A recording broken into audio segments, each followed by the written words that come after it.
কিয়ামতের ময়দানে ওই বিভীষিকাময় সময়ে মুসিবতের কালে মানুষগুলো পাগল হয়ে বিশ্বনবীকে খুঁজতে আরম্ভ করবে।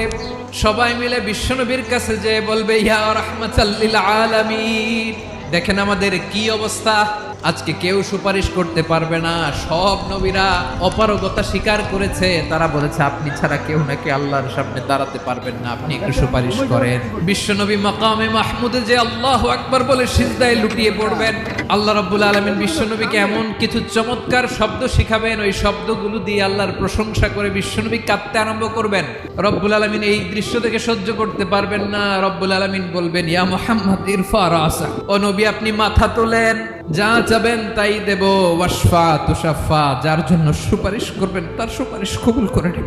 প্রতিটি নবী বলবেন নফসি নফসি, আল্লাহ তুমি আমারে বাঁচাও, আমারে বাঁচাও। বিশ্বনবী মাথা তুলবেন, তুলে বলবেন রব্বি হাবলি উম্মতি, আল্লাহ তুমি আমার গুনাহগার উম্মত